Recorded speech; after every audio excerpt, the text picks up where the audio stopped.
I'm James Holder, welcome to Full Court Football 24. Quite privileged to be joined by former Arsenal, Portsmouth, Juventus, Queen's Park Rangers, Nottingham Forest, Cardiff, Rizapor star, none other than Armand Traore. How are you, sir? I'm good, thank you. Good. Got to say, it's fantastic to spend a little bit of time with you. I hope everything's been alright with what's been going on currently and stuff. Yeah, no, I mean, it's very unusual situation, but it's all about adapting to the situation. So that's all I can say, really. There's not much that we can do because there's obviously a pandemic going on at the moment. So you just have to get on with it. Indeed. Yeah. I want to look back a little bit on your footballing journey today. A little bit about your life and your career so far. You've had a fantastic journey.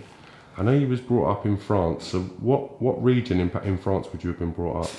I was brought up in Paris.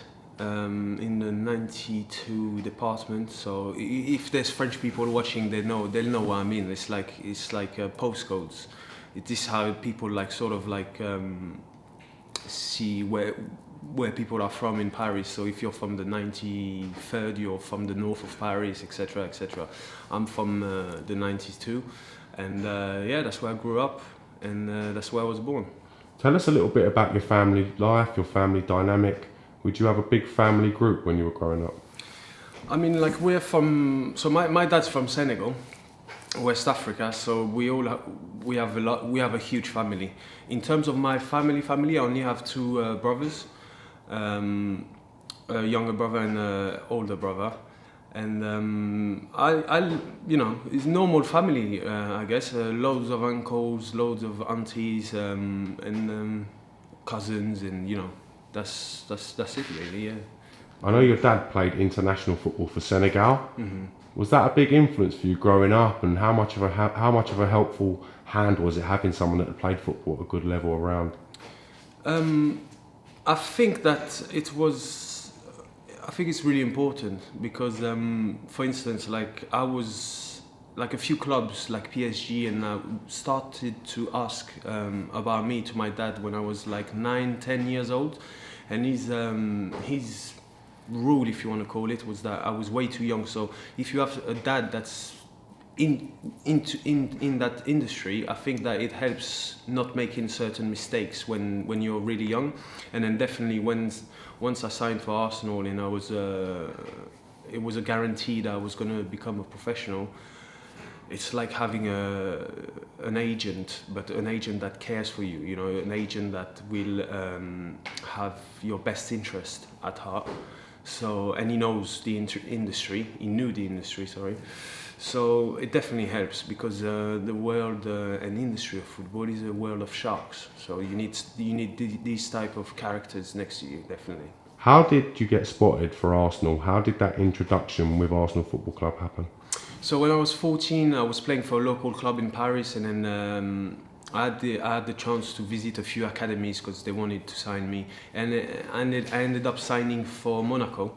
So I went to Monaco when I was 14 years old, and I stayed there for a year. And then because I played for France, when you play international youth football, there's loads of scouts. And I guess that's where they spotted me. I think it was Gilles Grimandi. He was the next Arsenal player. So that's I reckon they spotted me when I was playing for France, because you get to do a lot of tournaments. So, you get to be seen basically.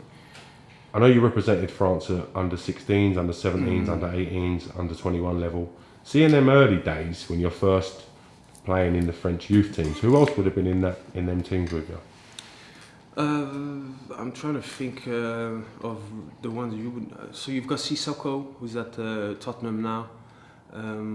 You've got Morgan Schneiderlin, who used to be at Man United. That was from my year. You had I don't know if you remember Oberton. Gabby Oberton used to play for Man United, but then he went to Newcastle. We had a really good group actually. I could go on top of my Adel Tarabt. He was at QPR, and then now he's at Benfica. He's doing well. Mamadou Sakho of Palace. I could go on, honestly. Our group was very talented. But the funny thing is, we never managed to achieve anything with the French team, with all them players. So I'm not sure what happened. First impressions of Arsene Wenger as a young player, meeting him for the first time. Talk me through that day. I remember coming to visit the training ground, and it was during the holidays. But what shocked me was that Thierry Henry was already in the dressing room working when everybody was on holiday. Was the first thing that shocked me. And then I met the boss, and you know Arsene Wenger, very very composed, very charismatic, and he's got that professor. Everybody calls him professor for a reason. He's got that. I don't know if it's a word, but he's very wise. He's just got that calmness about him, and you can feel his energy when you're around him. You can feel that. Can you remember the first conversation you had with him? The first thing he said to you? I can't remember it. I just thought about it, but if I think on the top of my head, he must have said something like "Welcome to Arsenal." Yeah, he definitely said that. He said "Welcome to Arsenal.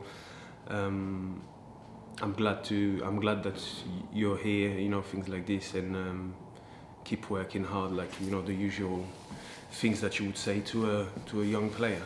Were you staying in digs when you first came over then? Would you have been in a shared accommodation house? No, I was in digs, yeah, with two Irish guys and an English guy. Wow. And I mean, like, when I say that, I mean the other players.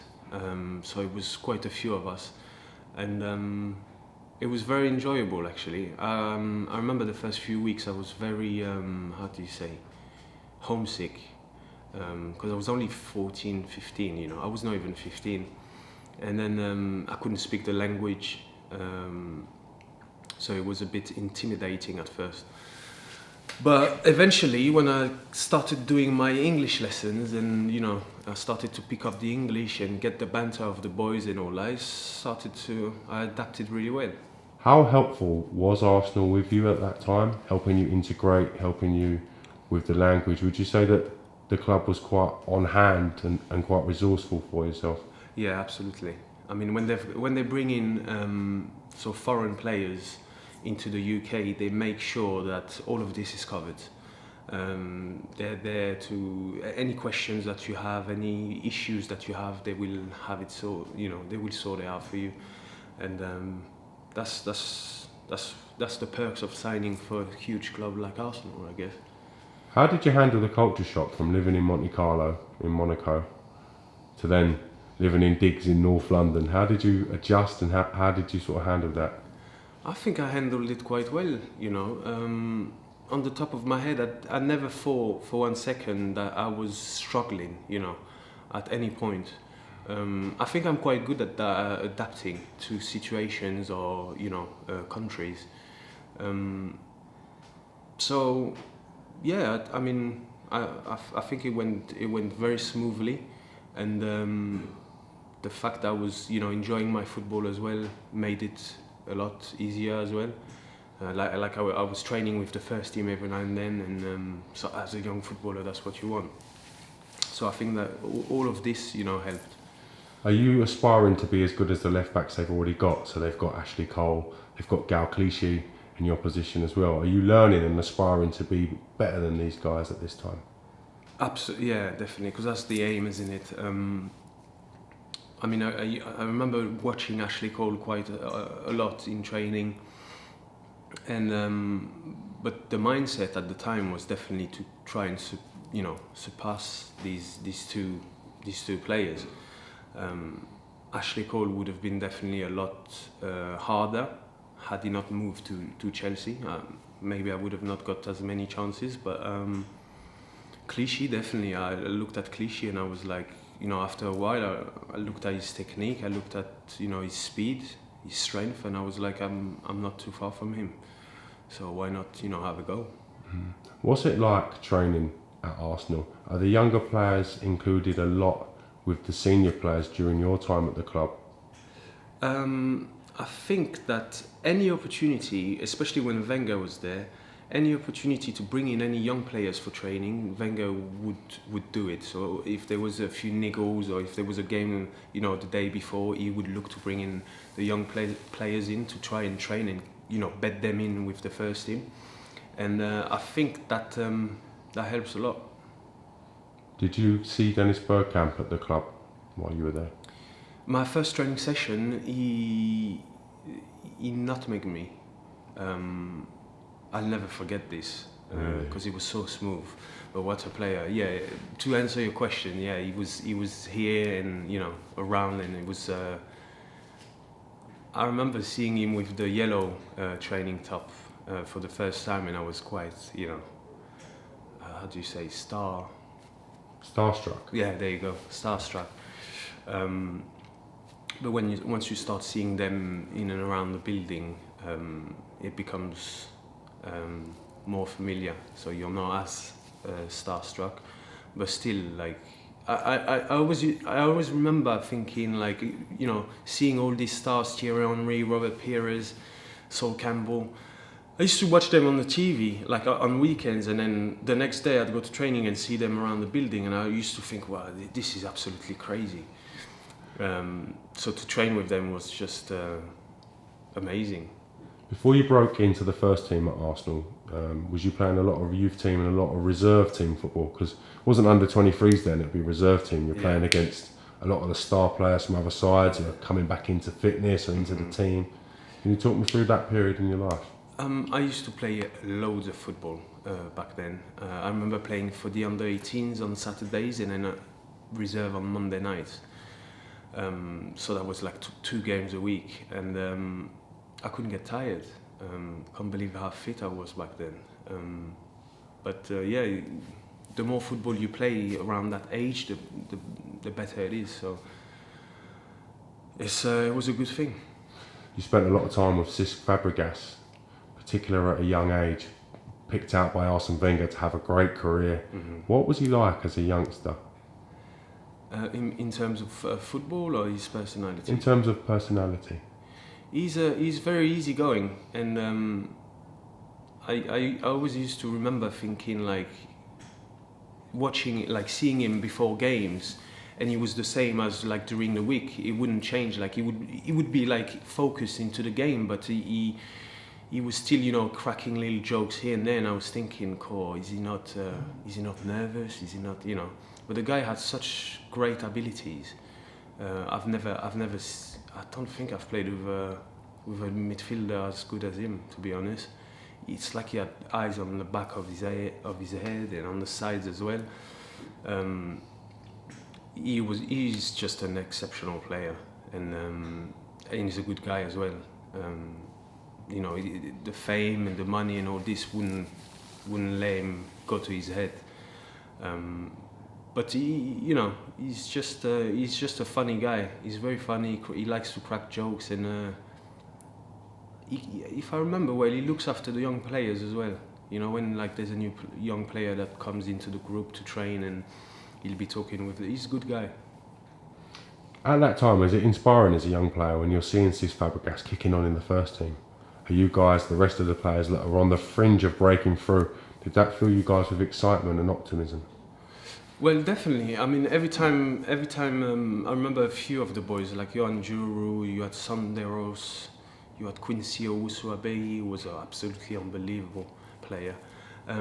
They were always, like, making a few benches or making the team for the Carling Cup. So the Carling Cup, the cup was always a name for every Arsenal player, young player, because everybody knows that was your chance, basically.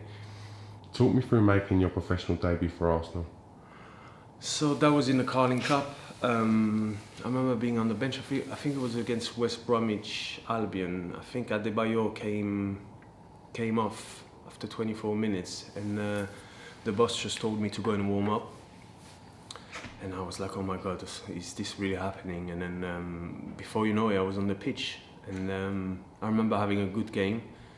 And if I remember well, I ended up doing the whole cup run that season after that. So we went to Anfield. We beat Liverpool 6-3 at Anfield. That was quite iconic.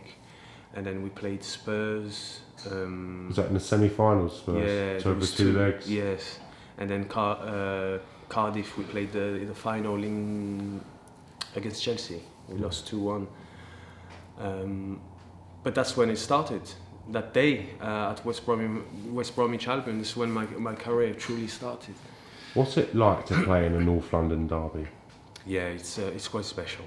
You can feel the atmosphere. Obviously, like the media talks about it, like the whole week before the game, and when you get there, I remember playing at White Hart Lane, and the stadium was so loud, and you can feel the atmosphere is I don't know how you say in English, but there's definitely something in the air when you play in those games. I've played a few in my career, but Tottenham Arsenal there's a lot of hatred there, Is it true you once took a knuckle duster to an Arsenal Tottenham game? Yeah. Can you explain that story I'm to afraid, me? yeah. So that was when I was like in and around the fringe of the first team, and for whatever reason, you can put down whatever insecurities that I had at the time. I thought that maybe a Spurs fan might give me a bit of whatever because I play for Arsenal and all that, and I just happened to have a knuckle duster in the car, so I just stuck it in my pocket. I completely forgot about it. How naive and stupid, by the way. And when we got, when you arrive at the stadiums, you're in like long queues, especially at those derbies. So I'm in the long queue, and when I get to close to the front, I realized that they're searching everyone, like proper searching everyone. But I couldn't turn around. I couldn't turn back, basically.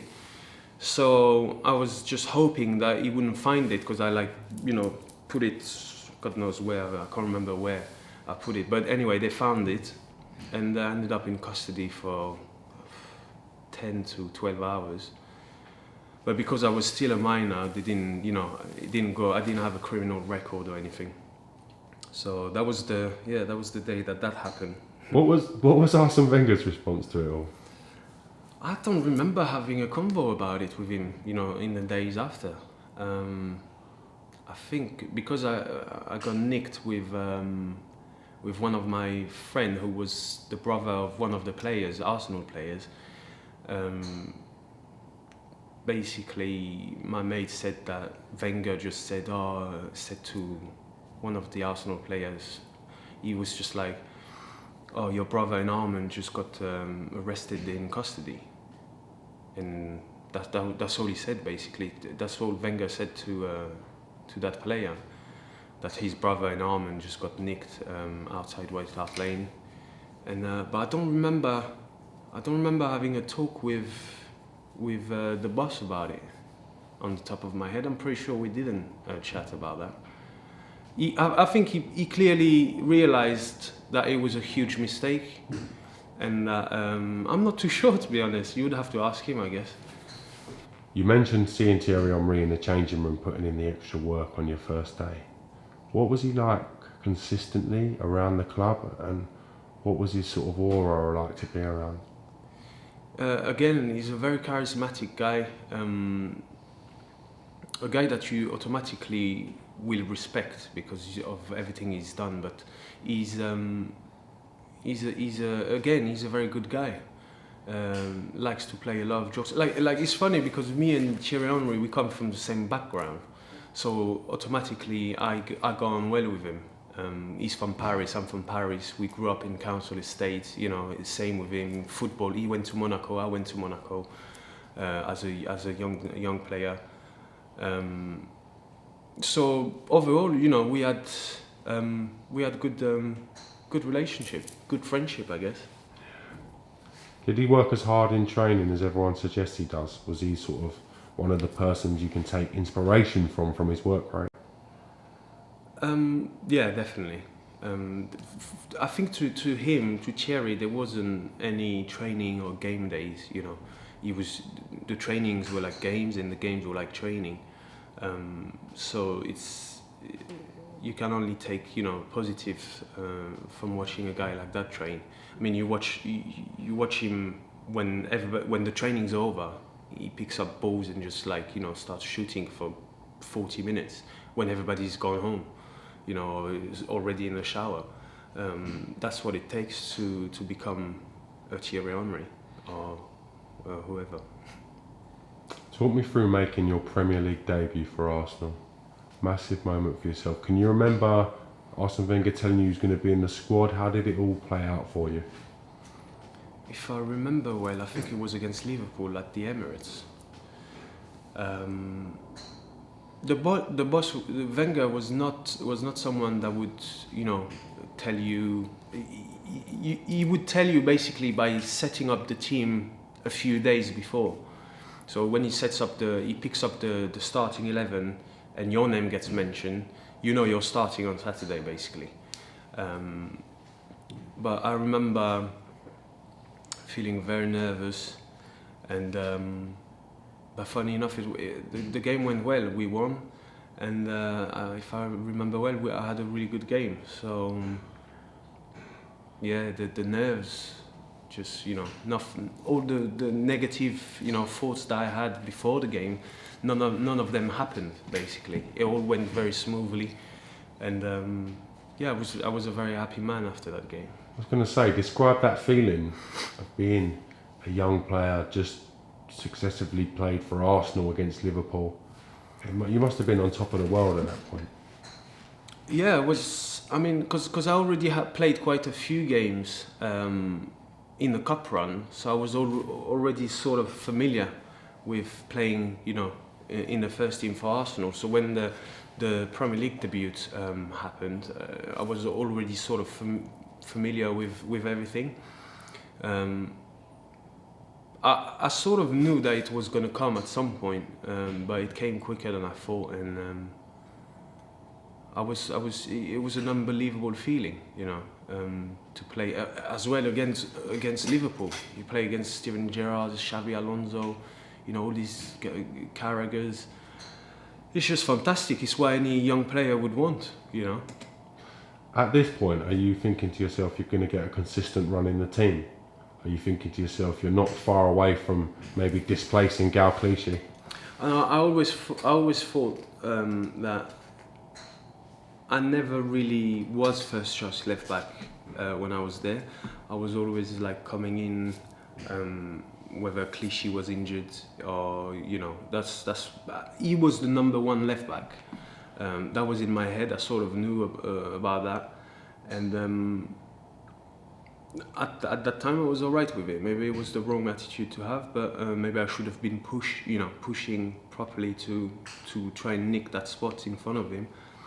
But at the time, my main focus was to train as much as possible with the first team, play as much as I can, whether it's the reserve or with the first team, and just try and improve every day. That was mainly the focus at the time. Arsene Wenger has been key to a lot of young players' development over the years. We've seen the players that have come through and had successful careers under his tutelage. Have you seen him lose his temper or patience with a young player? With a young player, lose his temper? No, not with a young player. I've seen him lose his temper at half-time when the team is not doing well, or in training when the training is a little bit sloppy. But to basically go nuts at a young player, he knows that this is not Arsene Wenger. Basically, I've seen players go nuts at young players on their first training session. Really? Yes, mate. I remember that time. So, do you remember Francis Coquelin? Yes, I do. Yes, I do. Midfielder. Yes, French player. Yeah. So he came over for a trial, but he was extremely young at the time. He must have been 16. So we're playing a small-sided game, and he must have not tracked back. Couldn't even speak English, by the way. May I say? And he must have not tracked back. It must have been like a golden goal, and we end up losing anyway. So he doesn't track back, and Jens Lehmann just absolutely ran off his line and just screamed in the face of Francis Coquelin. Everyone was like, even Thierry Henry was like, "Whoa, Jens, calm down." He went mad, and that was just I thought that was a bit harsh, you know. But when you train with champions like this is what this is what you get. Sometimes you get things like that happening. In a football club and in a team like Arsenal, everyone's obviously got a common goal to succeed. But are there players that can be frustrated if they're out the team and stuff? Do you see some bickering between players, or dare I say, between senior players and the manager at times? Yeah, definitely. And I think that's part of football, because you've got a group of men, of grown-ups, who all want the same thing, but there's only 11 shirts. So there's going to be disappointments, and then if you get certain guys that don't understand that, it can create problems between those players and the manager. It can create cliques and little gangs within the team. So I think that's up to the manager to try and be as honest as possible. You'll find that a lot of managers are dishonest in this industry. Instead of just telling the player, whether it's black or white, they'll try and be sly and tell you that it's grey. When players, at least for me, all they want is honesty. Look, you haven't worked hard enough this week, or you was absolutely shocking the last 2 games, so this is why I'm not going to pick you, this is why you're not going to play. But they'd rather just somehow, not talk to the players and just expect, the players to deal with whatever decisions they have to make. This is where communication is absolutely key. If I was to be a manager, I would be brutally honest with my players. That would be, I would look to coach the mental, the man before I coach the player. Seeing a team like Arsenal, when there's a big French contingent, there's obviously a big English contingent, would there be a lot of cliques within the team, or would the guys mix socially together? Would they eat together? How would that work at Arsenal in particular? Well, to be honest with you, at Arsenal we didn't have none of that. All the players who we had, Czech Republic, Thomas Rosicky, you had players from all over the world. I think that comes down as well to recruitment. When you recruit a player, you have to see what's his character as well. Is he a troublemaker? Is there potential for him to lose his head if he doesn't play? I think it starts with the recruitment. At Arsenal, we didn't have nothing like that. And you had players from all over the world, literally. That just shows that if you get the right people, you can make it work. Do you think that's credit to the job that Steve Rowley would have done, Arsene Wenger would have done in their recruitment, in their scouting, not just the player, but the player's mentality, the player's habits, the player's lifestyles? Yeah, because it's part of the homework that you have to do when you're going to sign a player. Like I said, because otherwise you could end up with a big problem on your hands. You could end up with, like they say, just one bad apple can mess up, a whole crop. So yeah, it's up to those guys, the chief scouts, and to do their homework and try and find out, what is the player like, basically. 2008 season, you were loaned out to Portsmouth to gain experience, to get valuable game time. Can you talk me through that conversation with Arsene Wenger and how that loan move manifested for yourself? It's funny you talk about that, because I spoke to someone about this not long ago. If I remember well, I think I had that chat with Arsene Wenger, and we basically agreed that no, I think he didn't want me to go on loan. Really? But I was very impatient back then. I didn't really understand, very impulsive. So I was like, no, I want to play. I don't, I need to play, especially because I just tasted a little bit, that first team football. I was ready to, push on. But anyway, we sort of agreed that I would go on loan, and then I got a call from Harry Redknapp that just said, come down, basically, come and play. You're going to play. So I went down to Portsmouth, and then a few hours later, I was a Portsmouth player for the season. What was Harry Redknapp like with you? How did you initially get on with Harry? I had a great relationship with Harry. He understood my qualities. I remember thinking, he seems like a really good manager, and Yeah, that season we had a fantastic, we had a good time. But then halfway through the season, he signed for Spurs. He went to Spurs, so he left. But yeah, I really enjoyed my time at Portsmouth. It's one of my highlights, you know. Yeah, who was your teammates at Portsmouth? Who did you get on with spending that time around? We had a great little group at Portsmouth. We had Peter Crouch, great guy, Jermaine Defoe, David James, remember David James? JMO? Yeah, JMO, yeah. Great character as well. Sean Davis. We had Lassana Diarra. We've had the pleasure of having Sean Davis on the channel a couple of times. If he sees that, say hi. He's a good guy. Who else do we have? Sylvan Diston, Sol Campbell was there, and Lauren. So I knew them two from Arsenal. So Sol Campbell and Lauren, and then we had a very, I wouldn't say funny, but a quality player that was, to me, a little bit underrated. His name was Glenn Little. I'm not sure where he went after Portsmouth, but he was quite quality. And we had Glenn Johnson, who I'm still friends with. We do a bit of boxing here with Glenn every now and then. What, Glenn Johnson also comes down to the fitness factory? Yes, he comes right here where you are. That's where we do the training sometimes. But he likes to train at 7 in the morning, and that's just a bit, you know, it's a bit early for me. Indeed. But yeah, we had a great team at Portsmouth.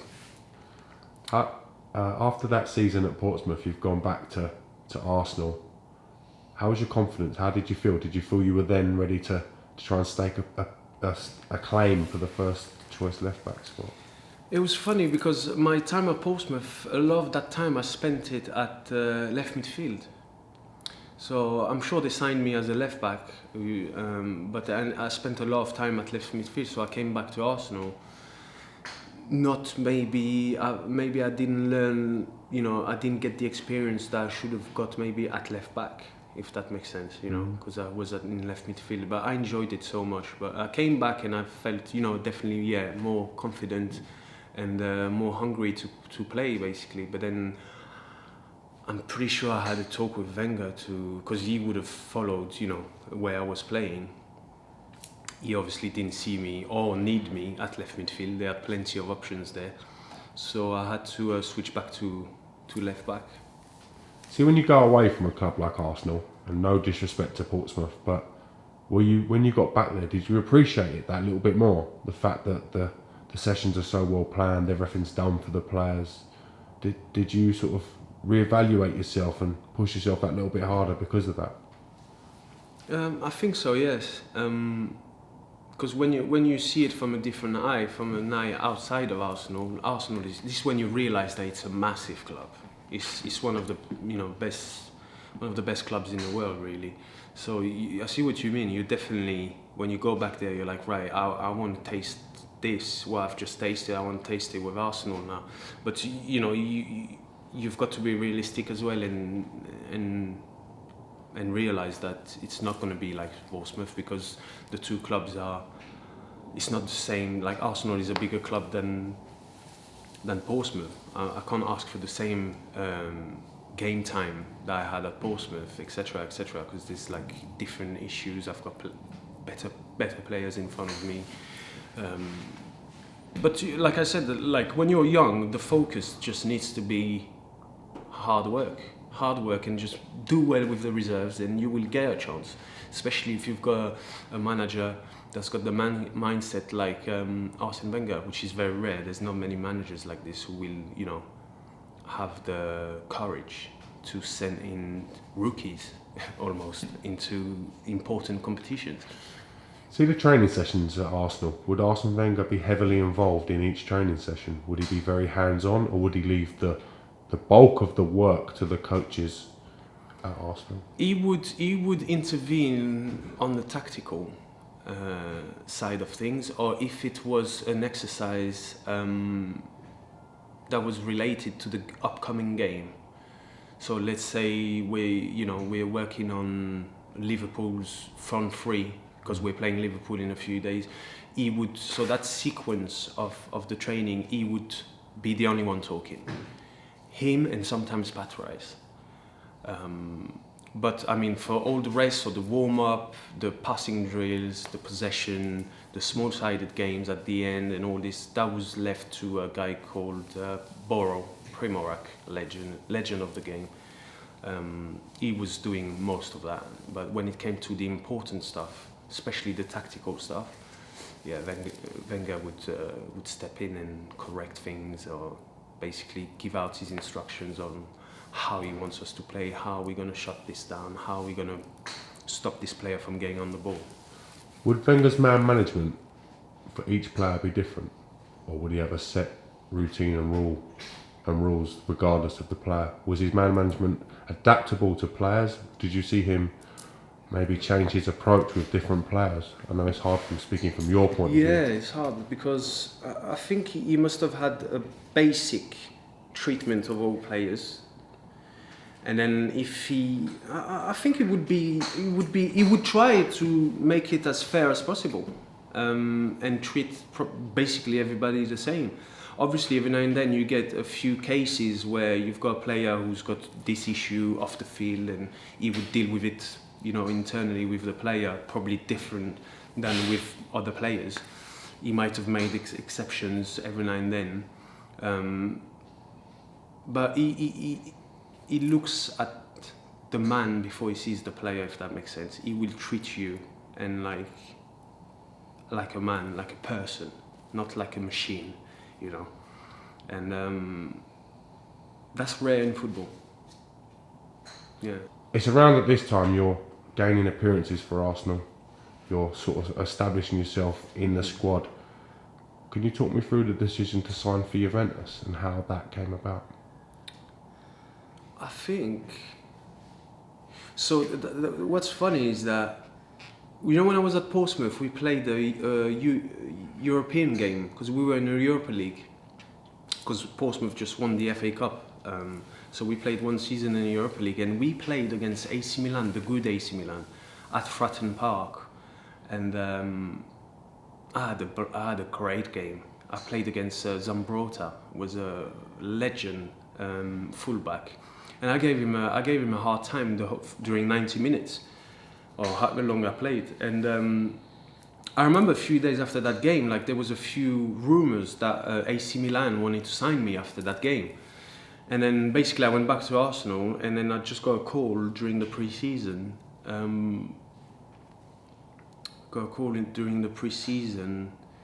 From my agent asking me if I wanted to go to Juventus. And obviously I went. It was a great experience, and that's how it happened, basically. On your arrival, you was given number 17, which is the former number of club legend David Trezeguet. Yeah. Huge thing for you to walk into. Yeah, it's they gave me the options. So what was free, and I picked 17. But I didn't pick 17 because of Trezeguet or anything, and I'm a guy that doesn't like to be in the spotlight too much. I felt like afterwards, when people were saying, "Oh, he's got big shoes to fill" and all that, I hated that because I like to just be in my corner and just get on with it. But to be honest, people didn't really didn't compare too much. Obviously, how can you? You can't compare me with David Trezeguet. It just happened that I picked his number. Unless I don't know. I think the number 10 is more iconic, obviously, because of Ale Del Piero. Then if you take the number 10 at Juve, you have got big shoes to fill. But there were still big shoes to fill with Trezeguet, and.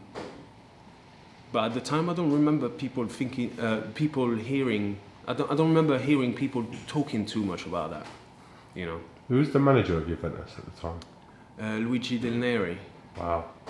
Yeah, he's coach of a second team in Italy. Right now, he's still manager. Yeah. Who was in the Juve team when you signed? Oh, so you had Gigi Buffon. You had Del Piero, Chiellini. I'm trying to think of players that are still there. You had Bonucci was still there. You had Momo Sissoko. Do you remember Momo Sissoko from Liverpool? And guys like Amauri, he was English people might not remember him, but he was quite famous at the time. Iaquinta was, I think he scored a few goals for Italy. Like you had still a very good team. Iaquinta was a great striker. Yeah, do you remember him? I Yeah. remember him. Actually, you want to hear about this? I watched Iaquinta and Chiellini have a full-on punch-up. Really? It was like two gorillas. Like it was powerful fight. They just, I think Chiellini must have been a bit too, Forceful in the tackle. and Iaquinta just lost his head. Obviously, Italians are very hot-headed, aren't they? And when I was just talking about all this, just reminded me. I've just got that, movie in my head of it happening. Who won? It was 50-50, Really? Maybe Iaquinta, I think. Maybe Iaquinta. Slight advantage. Yeah.